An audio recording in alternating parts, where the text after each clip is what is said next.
Elo says this was just the right time for it. Do you think this is the right roster for it, though? Do you think that this team, as it's constructed, can win a championship? I think they could. I wouldn't say they're my favorites. I'm still going to go with Brooklyn. But when you acquire Malik Monk, Kendrick Nunn, Wayne Ellington, and Carmelo Anthony to pair with the big three, I don't have a problem with that. That's a team that can win the championship. Obviously, I'm going to still give a team like Brooklyn an edge, but I'm not going to look at the Los Angeles Lakers and say I definitively see a team in the Western Conference that can knock them off or that there's no way in hell they can win a championship. I certainly wouldn't say that. Well, I just feel like they're built for the postseason, right? And when you look at a team like the Los Angeles Lakers with the veteran leadership, you got guys like Trevor Ariza, LeBron James, Dwight Howard that knows what it takes. And when you have a group of veterans that join together collectively, the word sacrifice comes to mind. And each one of those guys know that they have one goal, and that's to win a championship. And in the 7-game series, you have 4 guys that are capable of going for 30 plus, meaning carrying the load. That includes LeBron James, Russell Westbrook, Anthony Davis, and even Melo. And the reason that the time is now is because Melo finally has embraced the role of being who he is at this stage of his career. And that's a guy that comes in off the bench and be a spark, a 6-man type guy that's going to give 15, 16 points a night. He was so comfortable with himself in that press conference yesterday. Mm-hmm. It was really... Russ, AD, LeBron. It's a pretty strong big three, if I do say so myself. But Max, is this the best big three that LeBron's played with? The answer is yes, it is. Yes, it is. And I will tell you why. LeBron played, let's look at his big threes. LeBron played with Kyrie Irving and Kevin Love. Tell me who among them, other than LeBron, was ever a thought as an MVP of the league. Kyrie has never been thought of that way. No one's ever made the case. You know who should win MVP of the league this year? Kyrie Irving. Kevin Love has never been thought of that way. Neither one. Between Dwayne Wade and Chris Bosh on that big three, at that point in their careers, Wade was still a great player, but not as great as he once had been. Wade was not perceived by anyone, nor did anyone make the argument in those 4 years in Miami. You know, Dwayne Wade maybe is the MVP. No one even thought it. No one made the argument. And Chris Bosh is a great player, but also at no point in his career did someone look at Chris Bosh and say, 5-star player, meaning 4-star being an all-star, 5-star MVP. That didn't happen. However, this big three on the Lakers right now, LeBron's a multiple-time MVP, and when last seen healthy, I remember arguments a couple months ago, he's still the best player in basketball. He's the MVP of the league.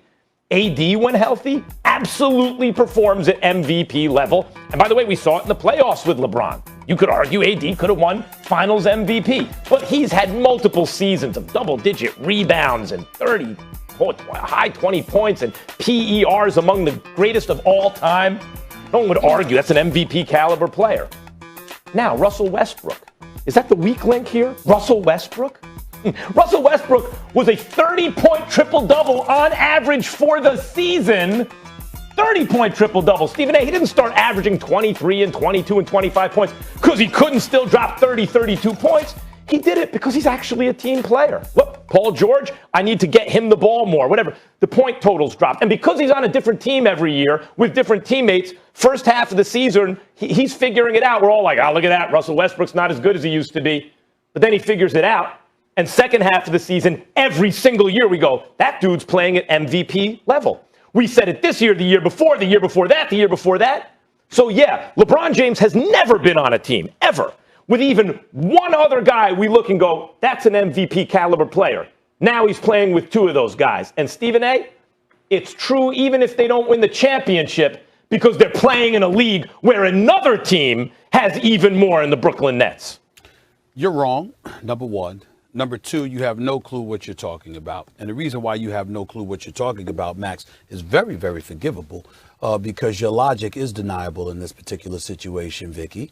From iRobot, we know I like this. Spock. I like Spock. Well, you know, but Vicky was Spock too. Spock Kellerman works too. Either way, I see what you're doing with the Vicky thing. I'm not crazy about it. I understand that. Yeah, I got it. If it was a different name, that's fine. Vicky's, I respect that. Spock Kellerman. We'll use Spock Kellerman. But the reason why I say you're wrong, Max, is because you're looking at just numbers and you're not taking into account the moments, my brother. You're not taking into account the moments, the environment, the ambiance. Max, you have no idea. I don't care what you saw on TV. I don't care what you've done on TV to cover the Miami Heat in the LeBron James era was something special. I mean, I'm just getting a little bit emotional right now. Just hold on, let me compose myself with this. This is some special stuff, man. Max, not 1, not 2, not 3, not 4. We all would get that. We all get that with LeBron.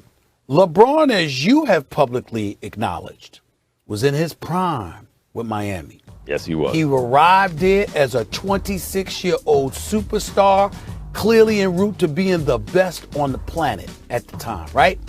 He was there from age 26 to age 30. Chris Bosh is the same age as him, 26 to 30 years of age. He was, even though Chris Bosh stayed a couple of years longer than LeBron. And D Wade was 29, okay, averaging 25 a game. That first year, people were saying they were like the Beatles, man. Everybody, I mean, it was every day were followed everywhere. I mean, they were just suffocated. I mean, it was crazy, all right? And LeBron James was just learning about winning. It's like when he went into that meeting and Pat Riley and them showed up to woo him to South Beach, even though him, Chris Bosh, and D Wade had already made the decision because Melo signed a 5-year deal with Denver a few years earlier that didn't give him an out in that third year. I always told you it was supposed to be Melo in Miami as a member of the Big Three, not Bosh, all right? But Melo messed that up, and that's a different story for another day. So it was Bosh, D Wade, and LeBron. And when you look at the pressure, when you look at the attention, when you look at the pariah that LeBron had become and how D Wade had to sit next to him for every single press conference to be protective of him like that big brother, and for them to go out there and to win 58 games and go all the way to the finals and knock off Boston in order to do it and all of this other stuff. I mean, it was special. And so when you look at it from this perspective, we can't even say that this Lakers squad is the best Big Three. We knew they were the best in the Miami Heat when LeBron first arrived there, were considered the best. And they were the Goliaths that everybody was trying to knock off. The Lakers, we can't even say that definitively right now because LeBron is going on 37. AD, we got to hope and pray that he stays healthy. And even though Russell Westbrook is a walking triple-double, the adjustments that they're going to have to make in terms of playing with one another, which I'm very confident they'll be able to do because Russell Westbrook was telling the truth. They are friends. You know, I mean, listen, LeBron has had him over at the crib and vice versa. They are boys. They do get along. You know, he is friends with them. That's legit. And I do think that they will do what it takes to work. Please don't get me wrong. But at this moment, we can't definitively say they the Big Three with KD, Harden, and Kyrie in Brooklyn. And to me, that's the biggest difference. Let me tell you something. But it is LeBron's best Big Three. I think they got to prove it. They already did in Miami. Okay, wait. 3 things. If KD, Harden, and Kyrie were around back then, LeBron wouldn't have had the best 3 back then. They're just around nowadays. That's not the Lakers' fault that the Brooklyn Nets exist.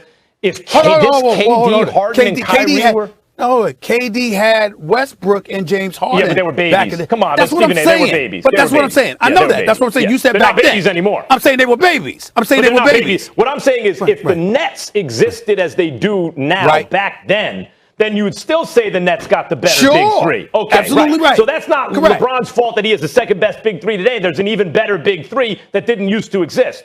Let me say this about 2 things you're right about. Number 1, this Lakers Big Three has to prove it. They haven't done that yet. I should say they could be the best Big Three. They got to go out and prove it. They got to stay healthy, etc. I can give you that. And I'll give you one more point. I can give you that. And I'm not going to talk about your experiences in Miami. I'm going to stay with basketball reasons. Let's stay with basketball. Yeah, I know. Or even cultural impact, because the Heatles were something different. I agree. It was special, right?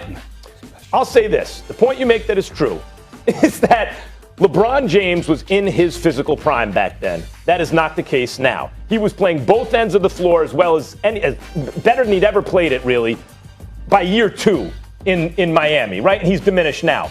Because when I hear the best big three LeBron has ever played with, I'm really thinking about his teammates.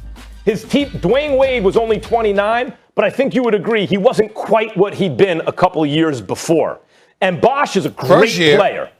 First year was when he averaged 25. They didn't win when the he chip averaged that 25 year. and he had to lead and he had to step back year 2 because he knew the team would be better with LeBron. But year 1 in Miami. Year 1, you think so? You know, when LeBron got there, I thought of Wade as a top 3-4 player in the league the year before LeBron got there, along with Kobe, Duncan, and LeBron. Yeah, but Wade what I'm saying is that when he got there, he stepped back just a touch. He stepped back just a little for LeBron because LeBron had arrived, but he still averaged 25 and a half. It could be that I'm being fooled by the diminished numbers because he had to share the ball with LeBron. But yes, to my eye, Wade actually looked not quite as good as he had been. But I'll say this. To me, AD and Westbrook are potentially better teammates because they're closer to their athletic prime and because of how high-pitched AD's skills are, even compared to Bosh's, than Wade and Bosh. But they're going to have to prove it. They're going to have to prove it. They're going to have to prove it. They could, but I'm telling you right now, as we stand here today, and there's nothing that's better than what LeBron had in Miami at the moment. All right. Nothing. So Stephen A's team Miami, Max thinks LA's got a chance. You keep reminiscing there. All right.